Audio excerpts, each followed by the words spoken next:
Hi Wangshan family, welcome back. Let's start our new chapter. Heaven ने Wangji को dark soul से लड़ने के लिए भेजा था। वांगजी उस सोल को डिस्ट्रॉय तो ऑब्वियसली नहीं कर सकता था, इसीलिए उसने उस डार्क सोल को अलग अलग तालिस्मा थ्रू एक बहुत स्ट्रॉन्ग बैरियर में ट्रैप तो कर दिया था, पर इससे वांगजी की हालत हद से ज़्यादा बुरी हो चुकी थी। इवन वांगजी की गोल्डन कोर वांगजी को फील ही नहीं हो रही थी। वो अपनी फ़िलहाल कहा जाए तो कुछ बची कुची लास्ट सांसें गिन रहा था। वांगजी फ़िलहाल बस यही सोच रहा था कि अगर ये उसका अंत है तो ये अंत उसे बहुत खुशी से मंजूर है, क्योंकि वो जीत कर अपनी मौत को गले लगा रहा है। मतलब ऑलरेडी वो विंग का प्यार जीत चुका है और वो हेवन को हरा चुका है फाइनली।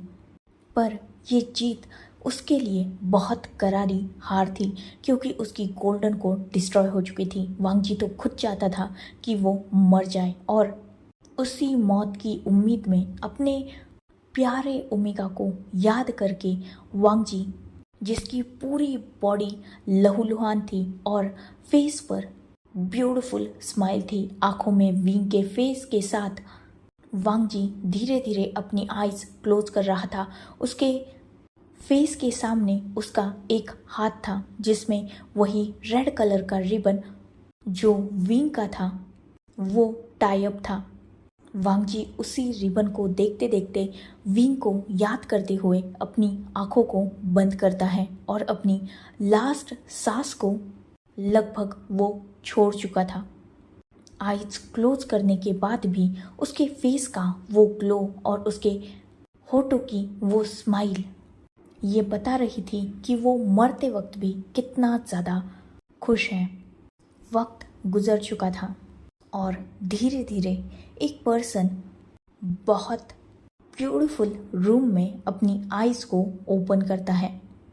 क्या सच में ये वो हेवन है जहाँ लोग मरने के बाद आते हैं? क्या अभी भी उसकी सोल जिंदा है? क्या अभी भी हेवन ने उसकी सोल को डिस्ट्रॉय नहीं किया? यही सब सवाल अपने दिमाग में लिए वांगजी अपनी आईज ओपन कर चुका था और जैसे ही वो आईज ओपन करता है उसके कानों में एक ब्यूटीफुल वॉइस जाती है। वांगजी तुरंत उस वॉइस की तरफ देखता है। बेड के पास ही विंग बैठा हुआ था, जिसकी आंखों में बहुत ज़्यादा वरीडनेस थी। विंग ने वांगजी के एक हाथ को टाइटली होल्ड करके रखा था और विंग की आंखों में जो कंसर्न था वो वांगजी को एक अलग तरह का सुकून दे रहा था, क्योंकि वो कंसर्न वांगजी के लिए था, सिर्फ वांगजी के लिए। और वांगजी यही तो चाहता था ना। आज इसी कंसर्न में विंग को देखकर वांगजी को विंग की आंखों में वो प्यार नजर आ रहा था। हाँ, यही प्यार वांगजी देखना चाहता था। वो चाहता था कि विंग ऐसे ही उससे प्यार करे। पर क्या ये प्यार उसे मौत के बाद हासिल हुआ है? अगर हाँ, तो वो मरने के बाद खुश हैं, क्योंकि इस प्यार के लिए वो मौत को बहुत खुशी से गले लगा सकता है।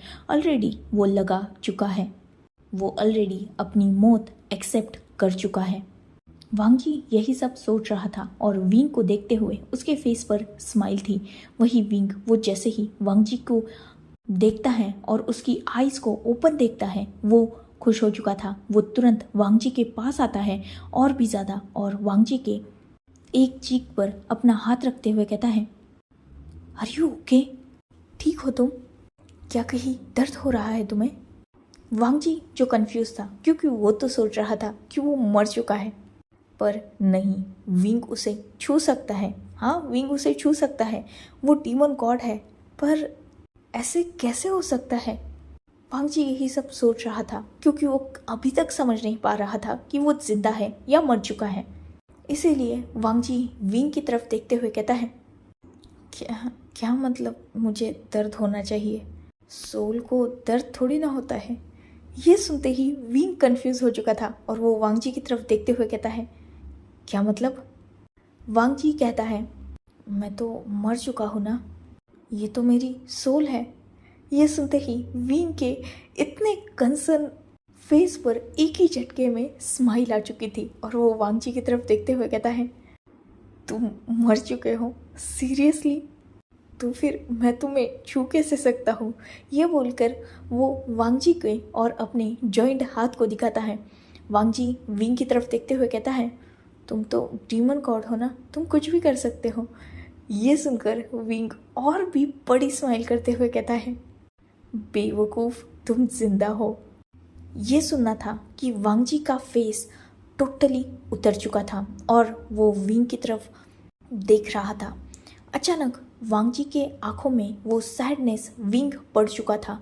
वो वांगजी की तरफ थोड़ा कंसर्नली देखते हुए कहता है, क्या हुआ? तुम उदास हो इस बात से कि तुम जिंदा हो? वांगजी अपनी आइज क्लोज करता है और वो कुछ फील करने की कोशिश करता है, पर वांगजी को वो फील हो ही नहीं रहा था। उसे अपनी गोल्डन कोर फील नहीं हो रही थी। वांगजी, जिसकी आइज अभी भी क्लोज थी, जिसके दिल में तूफान था और दिमाग में बहुत सारे सवाल, और इसी वजह से उसकी आंखों में जो आंसू थे वो उसकी बंद आंखों से ही कहीं ना कहीं उन पलकों से नीचे गिर चुके थे। ये देखकर विंग शॉक हो चुका था। वो वांगजी के फेस पर अपना जो हाथ था उसे और भी स्ट्रांगली रखते हुए कहता है कि क्या हुआ? क्या तुम रो रहे हो? वांगजी, आइज ओपन करो। ये आंसू। वांगजी एक डीप ब्रीथ लेता है। वो अपनी आइज ओपन करता है और विंग की तरफ देखता है। विंग क्लियरली वांगजी की आंखों में वो टीयर्स देख सकता था। विंग वांगजी की आंखों से उन टीयर्स को हल्के से पोंछते हुए कहता है, क्या हुआ वांगजी? रो क्यों रहे हो? क्या तुम खुश नहीं हो मुझे अपने सामने देखकर, या बात कुछ और है? मुझे बताओ, क्या प्रॉब्लम है तुम्हें? मैं हूं ना, मैं सब ठीक कर दूंगा। बोलो, क्या हुआ? वांगजी विंग की तरफ देखते हुए कहता है, मेरी गोल्डन कोर वो उस डार्क सोल ने डिस्ट्रॉय कर दी है। मैं कल्टीवेटर नहीं रहा विंग। अब मैं तुम्हें हासिल नहीं कर सकता। हेवन कभी भी तुम्हारे लिए एक नॉर्मल ह्यूमन को चूज़ नहीं करेगा। मैं अब कल्टीवेशन नहीं कर सकता। इससे अच्छा होता कि मैं वही मर जाता।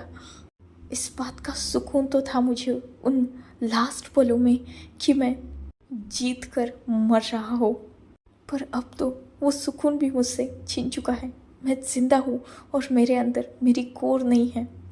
सब कुछ पाकर भी मैं सब कुछ खो चुका हूँ। तुम अब मेरे पास नहीं आ सकते और मैं अब तुम्हारे प्यार को हासिल नहीं कर सकता। मुझे मरने देते विंग। किसने बचाया मुझे? मैंने अपना प्यार तो साबित कर दिया था ना, तो क्यों बचाया मुझे? जैसे ही विंग ये बात सुनता है वो थोड़ा रिलैक्स हो चुका था और ये उसके फेस से समझ में आ रहा था, पर वांगजी की नज़रें फिलहाल झुकी हुई थी और उसकी आंखों से आंसू आ रहे थे, जिस वजह से वांगजी विंग को देख नहीं पाया। विंग जैसे ही वांगजी की ये सारी बातें सुनता है वो कुछ देर तक वांगजी को देखता है और बाद में तुरंत ही वांगजी को टाइटली हग कर लेता है। वांगजी जो रो रहा था, पर अचानक विंग को अपने इतने करीब पाकर कहीं ना कहीं वो सुकून हासिल कर रहा था। विंग अपने ओमेगा फेरोमोन्स को रिलीज कर रहा था। उसके वो ब्यूटीफुल लोटस फेरोमोन्स वांगजी को काम डाउन कर रहे थे, पर वांगजी अभी भी रिग्रेट कर रहा था, जिस वजह से वो सिसक रहा था। वो खुद को कंट्रोल नहीं कर पा रहा था। विंग वांगजी को टाइटली हग करते हुए कहता है, तुम जिंदा हो, इसके अलावा मुझे और कुछ नहीं चाहिए। रही बात प्यार की, तो हेवन मेरे लिए कोई भी डिसीजन ले, पर मैं ऑलरेडी अपने लिए डिसीजन ले चुका हूँ। मैं तुमसे प्यार करता हूँ लान वांगजी। हेवन का एक्सेप्टेंस तुम्हारे लिए ज़रूरी है, मेरे लिए नहीं। अगर तुम मर भी जाते ना तो भी मैं हमेशा तुम्हारा ही रहता। तो अब फिर भी तुम जिंदा हो तो मैं तुम्हें इतनी आसानी से नहीं छोड़ूंगा। तुम पर मैं गिव अप नहीं करूंगा। चाहे उसके लिए मुझे हेवन से लड़ना पड़े या हेल से, मैं देख लूँगा। डोंट वरी, ये ओमेगा सिर्फ तुम्हारा रहेगा, नहीं तो जिंदगी भर अकेला रहेगा। वांग जी विंग की ये सारी बातें सुनकर कहीं ना कहीं खुश हो चुका था, पर उसे अभी भी हेवन से डर लग रहा था, क्योंकि ऑब्वियसली वो जानता था कि हेवन विंग को उससे दूर कर सकता है। ऐसे ही कुछ वक्त गुजरता है। वो दोनों भी एक दूसरे के साथ ही थे और एक दूसरे के साथ ही टाइम स्पेंड कर रहे थे। वो पूरा दिन वो एक दूसरे के साथ रहते हैं। विंग बहुत अच्छी तरीके से वांग जी की केयर कर रहा था, उसके सारे वॉर्म्स को हील कर रहा था और साथ ही उसके साथ बहुत सारी बातें कर रहा था। वो पूरा दिन गुजर चुका था। नाइट में वो दोनों भी एक दूसरे के साथ ही रहते हैं। वो पूरी रात भी वो एक दूसरे के साथ ही गुजारते हैं। उनमें कुछ भी हुआ नहीं था, पर एक कंफर्टेबल सिचुएशन थी और कंफर्टेबल माहौल था। आज वांग जी विंग को अपने आर्म्स में लेकर बहुत शांति से नाइट में सोया हुआ था। वो दोनों भी एक दूसरे की वार्मथ को फील कर रहे थे, एक दूसरे के लिए उनकी वो प्योर फीलिंग्स। सच में बहुत ज़्यादा अलग था ये सब कुछ। शायद इसे ही प्योर लव कहते हैं, जिसमें एक दूसरे को हासिल करने की जंग तो थी, पर ऑलरेडी ही वो एक दूसरे को हासिल कर चुके थे। कल क्या होगा इसकी फिक्र थी, पर आज का सुकून उन्हें शांति पहुंचा रहा था और इसी मोमेंट में वो दोनों भी जी रहे थे। वो रात गुजर चुकी थी। वो दोनों भी एक दूसरे की आर्म्स में, एक दूसरे की वार्मथ में बहुत पीसफुली उस रात को गुजार चुके थे। नेक्स्ट मॉर्निंग विंग उठ चुका था, पर वो अभी भी वांग जी के उन स्ट्रॉन्ग आर्म्स में था और वांग जी ने विंग को चारों तरफ से टाइटली जकड़ के रखा था। मतलब उसकी पूरी बॉडी को वांग जी बहुत टाइटली रैप कर चुका था। विंग लगातार वांग जी की तरफ देख रहा था, जो अभी भी पीसफुली सोया हुआ था। उसके फेस की वो स्माइल सच में विंग को बहुत ब्यूटीफुल लग रही थी। ऐसे ही विंग वांग जी को देखते हुए वक्त गुजार रहा था, पर धीरे धीरे जैसे जैसे वक्त गुजर रहा था, वांग जी की भी आइज़ ओपन हो रही थी। वांग जी अपनी आइज़ को जब ओपन करता है, उसके सामने फिर से वही ब्यूटीफुल नज़ारा था। उसका विंग उसकी बाहों में था। ये नज़ारा शायद वांग जी के लिए अनफॉरगेटेबल था। ऐसा एक ही बार तो पहले हुआ था, जब उस इन में विंग नशे में वांग जी के पास था, और ये सेकंड टाइम था जब वांग जी ने अपनी आइज़ ओपन करते ही विंग का फेस देखा था। वांग जी के फेस पर भी बहुत ब्यूटीफुल स्माइल थी। वांग जी ऑलरेडी देख चुका था कि विंग उसे ही देख रहा था। वांग जी अपने एक हाथ को जो उसने विंग के शोल्डर पर रखा हुआ था उसे उठाता है और विंग के फोरहेड पर जो हेयर्स थे उन्हें साइड में करते हुए कहता है, good morning my omega. Wing बहुत ब्यूटीफुल स्माइल करता है और वांग जी की तरफ देखते हुए नोट करता है और वो वांग जी को और भी टाइटली हग कर लेता है। वांग जी के फेस की स्माइल और भी ज़्यादा बड़ी हो चुकी थी। वो दोनों अभी एक दूसरे की वार्मथ को और एक दूसरे की उस प्योर लव को फील कर ही रहे थे। तभी डोर पर नॉक होता है। विंग और वांग जी दोनों का भी ध्यान डोर की तरफ जा चुका था। विंग वांग जी से दूर होता है। वांग जी जिसे ऑब्वियसली डर लग चुका था, क्योंकि वो जानता था कि ज़रूर हेवन के कुछ लोग होंगे जो विंग को वांग जी से दूर करने के लिए आए होंगे। इसीलिए वांग जी विंग को जाने नहीं देना चाहता था, पर विंग जो अपनी रिस्पॉन्सिबिलिटी जानता था, इसीलिए वो वांग जी की तरफ देखता है और दूसरी नज़र उन जॉइंट हाथों पर डालता है जिसमें वांग जी ने विंग के हाथ को पकड़ के रखा था। विंग अपने दूसरे हाथ को वांग जी के उस हाथ पे रखते हुए कहता है, डोंट वरी, कुछ नहीं होगा, बस अपने ओमेगा पर बिलीव करो। वांग जी एक डीप ब्रीथ लेता है और नोट करके उस हाथ को धीरे धीरे छोड़ता है। उसका दिल तो बिल्कुल नहीं था, पर उसकी मजबूरी थी। वांग जी विंग को जब छोड़ देता है, विंग एक सॉफ्ट स्माइल करता है और डोर की तरफ चला जाता है। वो डोर को ओपन करता है। जैसा कि वांग जी ने सोचा था। बाहर हेवन के बहुत सारे लोग थे, साथ ही वीचान से और कांसी सरन भी थी, और वो डायरेक्टली उन दोनों के रूम में एंटर करते हैं। हेवन के वो सारे लोग विंग और वांग जी को एक ही रूम में देखकर पूरी तरीके से शॉक भी हो चुके थे, साथ ही गुस्सा भी।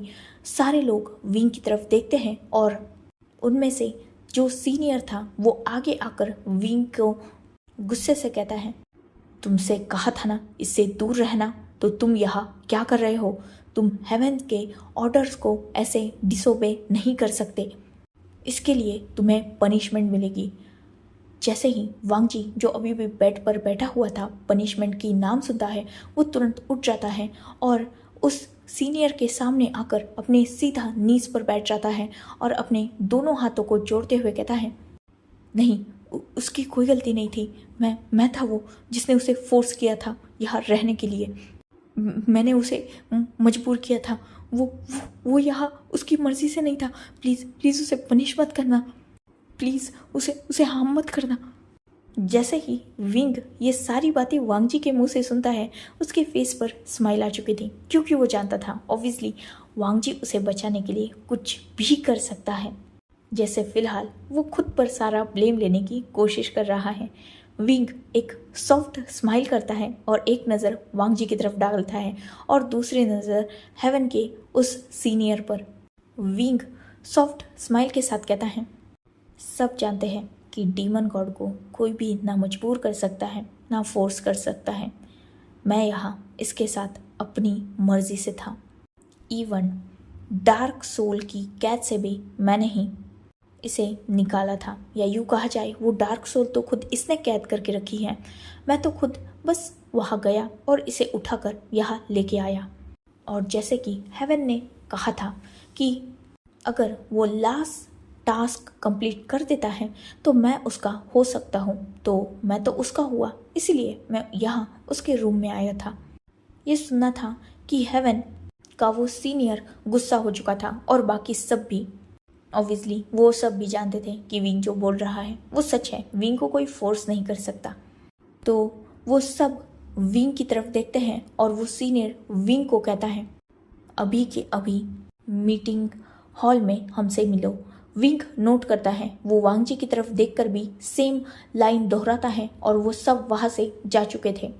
वांग जी जिसके फेस पर टेंशन, वरीडनेस बहुत स्ट्रांगली थी, वो विंग की तरफ देख रहा था। विंग वांग जी के पास जाता है और उसके सामने नीज के बल बैठ जाता है। वांग जी अभी भी अपने नीज के बल था। विंग वांग जी को हक करता है और सॉफ्टली कहता है, डोंट वरी, तुम्हारा ओमेगा बहुत स्ट्रांग है और वो लड़ सकता है। अब तक तुम अपने प्यार के लिए लड़े हो, तो अब मैं लड़ूंगा, कौन सी बड़ी बात है।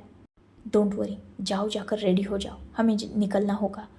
वांग जी नोट करता है और वो भी विंग को हक बैक करता है। कुछ देर तक एक दूसरे की वार्मथ इंजॉय करने के बाद वो दोनों भी रेडी होने के लिए निकल जाते हैं।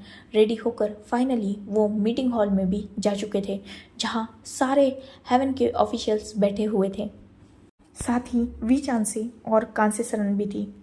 आज हेवन के लॉर्ड यहाँ आने वाले थे। ये फर्स्ट टाइम था कि विंग के लिए किसी ने इतनी स्ट्रॉन्ग चैलेंज को भी एक्सेप्ट किया था, और ना सिर्फ एक्सेप्ट किया था बल्कि उन सारों को जीता था। इसीलिए आगे का फैसला हेवन के लॉर्ड करने वाले थे। कुछ ही देर बाद वहाँ हेवन के लॉर्ड भी आ जाते हैं। वो अपने थ्रोन पर जाकर बैठ जाते हैं। विंग, वांग जी, कांसे सरन और वीचान से उनके सामने थे और बाकी सारे अपनी अपनी जगह पर बैठे हुए थे।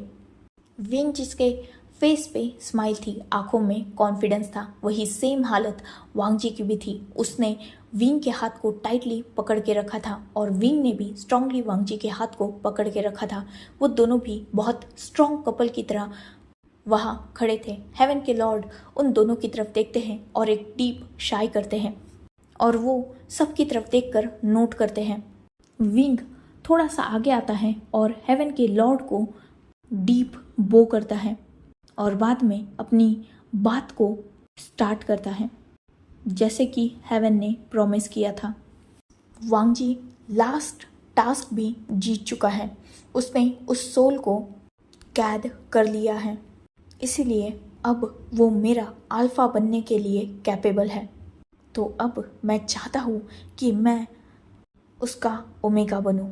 मैं ऑलरेडी उसके प्यार को एक्सेप्ट कर चुका हूँ और मैं ये भी मानता हूँ कि मैं वांग जी से प्यार करता हूँ। तो अब हेवन हम दोनों के बीच में इंटरफेयर ना करे।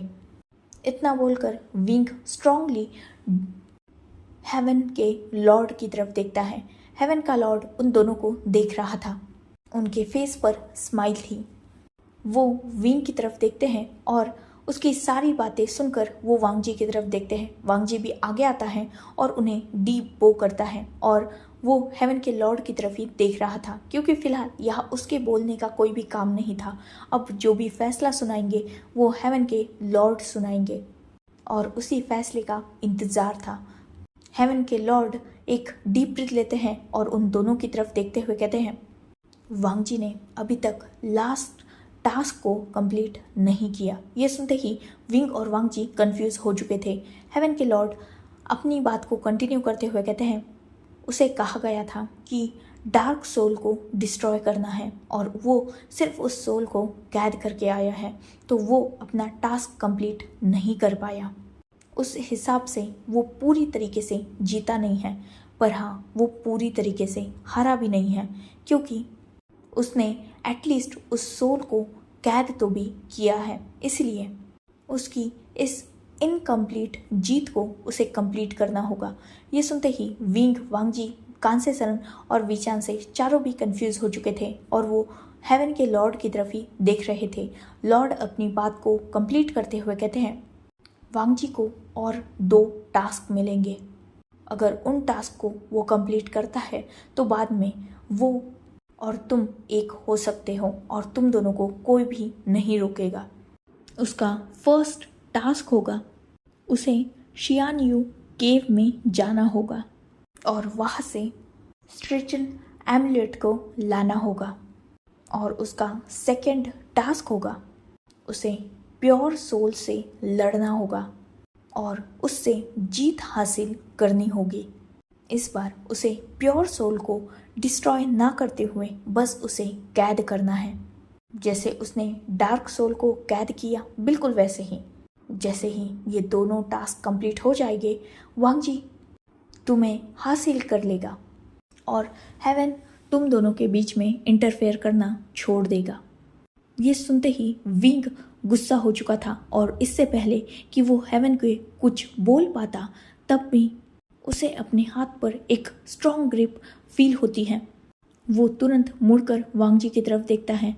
वांग जी विंग को पीछे खींचता है और खुद आगे आकर हेवन के लॉर्ड की तरफ देखते हुए कहता है, आप चाहते हो तो मैं फिर से इन दोनों टास्क में पार्ट लूँगा, पर अब मैं ये सिर्फ विंग के प्यार के लिए करूँगा, ना कि उसे हासिल करने के लिए, क्योंकि अब मैं विंग को अपने साथ नहीं चाहता। ये सुनकर वहाँ हर कोई शॉक हो चुका था। इवन खुद विंग, वीचान से और कांसे सरन भी, मतलब वांग जी सिर्फ विंग के लिए लड़ना चाहता है, ना कि उससे वेडिंग करना। इस बात का मतलब तो फिलहाल यही होता था। इसीलिए सब वांग जी की तरफ देख रहे थे। खुद हेवन के लॉर्ड भी ये सुनकर शॉक हो चुके थे। वांग जी अपनी बात को कंटिन्यू करते हुए कहता है, ऑलरेडी डार्क सोल ने मेरी कोर को डिस्ट्रॉय कर दिया है। मैं एक नॉर्मल ह्यूमन बीइंग हूँ। मैं उसे अपने प्यार का एहसास दिलाना चाहता था, इस दुनिया को ये बताना चाहता था कि मैं उससे प्यार करता हूँ और रिटर्न में उसका प्यार चाहता था। मैं कभी भी उसकी बॉडी को हासिल नहीं करना चाहता था, क्योंकि मेरा प्यार तो उसकी सोल के लिए था। मेरे प्यार पर आज पूरी दुनिया यकीन करती है। वो खुद मुझसे प्यार करता है, यही मेरे लिए काफ़ी है। अब मैं चाहे कितने भी टास्क कंप्लीट कर लूँ, मैं कभी भी उसके लायक नहीं बन सकता, क्योंकि एक नॉर्मल ह्यूमन डीमन गॉड को कंपेयर नहीं कर सकता, ना ही एक नॉर्मल ह्यूमन डीमन गॉड का अल्फा बन सकता है। उनके साइड में कोई पावरफुल अल्फा सूट करेगा, ना कि मेरे जैसा कमज़ोर इंसान। मैं लड़ूंगा, आखिरी दम तक लड़ूंगा अपने प्यार के लिए, पर मैं विंग से शादी नहीं करूँगा क्योंकि ये अनफेयर होगा, विंग के साथ भी, हेवन के साथ भी और खुद मेरे साथ भी। इतना बोलकर वांग जी मुड़ के विंग की तरफ देखता है जिसकी आंखों में गुस्सा था। विंग अपने आप को होल्ड नहीं करता, वो आगे बढ़ता है और वांग जी की कॉलर को टाइटली पकड़ते हुए कहता है, अगर शादी नहीं करनी तो कंपटीशन करने की भी ज़रूरत नहीं है, यहाँ से चले जाओ। इतना बोलकर विंग वांग जी को एक पुश के साथ पीछे ढकेल देता है और खुद वहाँ से गुस्से से चला जाता है। क्योंकि विंग को कोई प्रॉब्लम नहीं थी वांग जी को नॉर्मल ह्यूमन के रूप में भी एक्सेप्ट करने की, पर वांग जी गिव अप कर चुका था। क्योंकि भले ही विंग आज उसके प्यार में है इसलिए ये सब कुछ कह रहा है, पर वांग जी तो रियलिटी जानता है ना। वो जानता है कि जिसके लिए वो कॉम्पीट कर रहा है वो कोई नॉर्मल पर्सन नहीं बल्कि खुद डीमन गॉड है। और आज चाहे ये प्यार जीत जाए पर आगे ये रिश्ता बहुत कॉम्प्लिकेटेड होगा। क्योंकि वांग जी के पास जब कोर थी तब उसके इनमॉर्टल होने का चांस था। उसने सोच लिया था कि वो इनमॉर्टेलिटी को हासिल करेगा, पर अब उसके पास कोर ही नहीं है तो वो जिंदा भी शायद ही रह पाए। और अगर वो जिंदा ही नहीं रहा तो विंग को हासिल करके, उसे मार्क करके, उसके साथ अपने लाइफ के कुछ पल बिताकर वो खुद तो मर जाएगा, पर विंग वो जिंदगी भर, मतलब जब तक ये दुनिया है, क्योंकि वो तो इमॉर्टल है ना, तब तक ऐसे ही वांग जी के उन कुछ पलों में जिंदा रहे। नहीं, वांग जी विंग को इतनी दर्दनाक सज़ा नहीं दे सकता। उसे मंजूर है आज विंग की नफ़रत, पर वो कल विंग का वो दुख नहीं देख सकता। वो कल इस दुनिया में नहीं रहेगा तो विंग उसके बिना तड़पेगा। क्या वांग जी अपने विंग को तड़पते हुए देखना चाहता है? बिल्कुल नहीं, ऐसा वांग जी कभी नहीं चाहेगा। इसीलिए उसने इतना बड़ा फैसला लिया था। वांग जी एक डीप ब्रीथ लेता है और हेवन की तरफ देखते, मतलब हेवन लॉर्ड की तरफ देखते हुए कहता है, मैं केव में जाने के लिए रेडी हूँ। हेवन लॉर्ड इस वक्त तो कुछ नहीं कहते, वो एक डीप ब्रीथ लेते हैं और नोट करते हैं। कुछ ही देर बाद हेवन के कुछ गार्ड वांग जी को उस केव में छोड़ देते हैं। वांग जी जो उस केव में इधर उधर घूम रहा था, क्योंकि उसे तो ये बस एक अंधेरी नॉर्मल केव लग रही थी। यहाँ वो एमुलेट कहाँ से ढूंढे ये उसे भी पता नहीं था। कुछ ही देर बाद वांग जी को कुछ आवाज़ आने लगती है। वांग जी उस आवाज़ के डायरेक्शन में बढ़ने लगता है। ये आवाज़ पानी की थी। वांग जी उस आवाज़ से ये समझ चुका था कि यहाँ पानी का कोई बहुत बड़ा सोर्स है, मतलब जैसे या तो रिवर या तो झरना या तो कोई और चीज़ जहाँ से पानी गिर रहा है और बहुत आवाज़ हो रही है। वांग जी जैसे जैसे उस डायरेक्शन में बढ़ रहा था उसके सामने रोशनी हो रही थी। वांग जी देखता है कि वो केव एक साइड से खुली हुई है और वहीं से पानी नीचे गिर रहा है। साथ ही उस केव में उस पानी बहने की वजह से एक नदी बन चुकी है जो बाहर की तरफ बह रही है। वांग जी उस नदी के पास जाता है और उस पानी में अपना हाथ डालता है। वो अपने फेस को धो रहा था क्योंकि वो थक चुका था। ऑब्वियसली वो कब से उस अंधेरी केव में बस चले जा रहा था। उस पानी से वांग जी को थोड़ा रिलैक्स फील होता है, पर कुछ ही देर बाद वांग जी का ध्यान किसी हलचल पे जाता है। ये हलचल थोड़ी अलग थी। वांग जी जैसे ही सामने देखता है वो कुछ अलग फील करता है और धीरे धीरे वो थोड़ा पीछे हो रहा था, क्योंकि पानी के अंदर से एक बहुत बड़ा जानवर बाहर आ रहा था। वांग जी ने इससे पहले इतना बड़ा जानवर कहीं भी देखा नहीं था। वांग जी उस जानवर को यहाँ देखकर शॉक हो चुका था, क्योंकि वो बहुत बड़ा था, किसी डायनासोर की तरह। साथ ही वो बहुत भयानक भी था। वांग जी जो फिलहाल ऑब्वियसली एक नॉर्मल ह्यूमन था, उसके पास खुद को सिक्योर करने के लिए फिलहाल सिर्फ एक नॉर्मल सॉर्ड, जो ऑब्वियसली उसकी बीचन थी, पर फिलहाल उसमें कोई भी पावर नहीं थी क्योंकि उसकी गोल्डन कोर ही नहीं थी। तो उस सॉर्ड में पावर कैसे आएगी? वो फिलहाल सिर्फ उस सॉर्ड से नॉर्मल मार्शल आर्ट करके खुद को प्रोटेक्ट कर सकता था, या नॉर्मल सॉर्ड फाइट। उसके अलावा वांगजी कुछ भी नहीं कर सकता था क्योंकि उसमें कुछ था ही नहीं, मतलब गोल्डन कोर ही नहीं तो स्पिरिचुअल एनर्जी ये वो सब ब्लॉक हुई रहेगा ना, मतलब तो वो अपनी किसी भी पावर का यूज़ नहीं कर सकता था। उसे किसी नॉर्मल ह्यूमन की तरह लड़ना था। इतने बड़े जानवर से एक नॉर्मल ह्यूमन की तरह लड़ना सच में मुश्किल था, पर नामुमकिन बिल्कुल नहीं, नामुमकिन नहीं था, क्योंकि वांगजी इस जानवर से नहीं बल्कि हेवन से लड़ रहा था, वो भी विंग के प्यार के लिए। भले ही वो उसे हासिल ना हो पर वो लड़ेगा अपने प्यार को साबित करने के लिए। इसीलिए वांगजी बिना डरे अपनी स्वॉर्ड को अपने हाथ में ले चुका था और वो उस जानवर की तरफ ही देख रहा था। वांगजी उस जानवर को पानी से पूरा बाहर आने देता है। वांगजी देखता है कि वो एक बहुत बड़ा सा जानवर था। जैसे ही उस जानवर को पानी से बाहर आने के बाद किसी अलग सेंट का फील होता है, वो इधर उधर देखने लगता है। बहुत आसानी से उसकी नज़र वांगजी पर जा चुकी थी क्योंकि वांगजी उसके सामने ही था। वो जानवर वांगजी पर अटैक करने लगता है। वही वांगजी वो अपनी स्वॉर्ड से, अपने मूव से इधर उधर होकर बच रहा था, पर वो जानवर भी बहुत ज़्यादा होशियार था और वो भी वांगजी को ढूंढकर उसे मारना चाहता था। पर वो जानवर बहुत ज़्यादा स्ट्रांग था। वांगजी भी गिव अप करने वाला तो नहीं था, इसलिए वो अपनी स्वॉर्ड से, अपनी मार्शल आर्ट मूव से जैसे तैसे करके उस जानवर पे काबू करने की कोशिश कर रहा था, पर उसका कुछ भी यूज़ नहीं हो रहा था।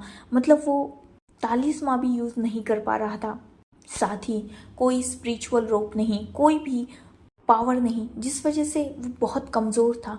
वो उस जानवर पर बहुत हल्के से कट लगा चुका था। मतलब वो कट ऐसे थे कि उस जानवर को उन कट्स का दर्द भी फील शायद हुआ होगा। पर अब तक वांगजी बहुत घायल हो चुका था क्योंकि वो जानवर वांगजी को बहुत स्ट्रांगली अटैक कर रहा था। वांगजी जिसके पास ऑब्वियसली कोई भी पावर नहीं थी, वो बहुत स्ट्रांगली इंजर्ड भी हो रहा था, पर वांगजी को फिर भी लड़ना था। वो जैसे तैसे करके उस जानवर को मारने की कोशिश कर रहा था, पर एक वक्त ऐसा आता है जब वो जानवर वांगजी को निगल लेता है और अब वांगजी उस जानवर के पेट के अंदर था। अब यहाँ से अनटेम का वही सीन इमेजिन कर लो जिसमें विंग शियानयू के पेट के अंदर था और उसने वहाँ से वो स्वॉर्ड निकाली थी। तो वहाँ विंग की जगह वांगजी को इमेजिन कर लो और वांगजी सेम उसी तरह से उस शियानयू के पेट से उस रिचन एमुलेट को बाहर निकाल के लाता है, जिसमें वो बहुत होशियारी से उस शियानयू को भी मार गिराता है। So enough for today. Let's take a break. Next chapter in next video. If you like my explanation, like, comment and subscribe my channel. Hopefully you all are enjoying this journey. Goodbye. Take care. Enjoy your beautiful life.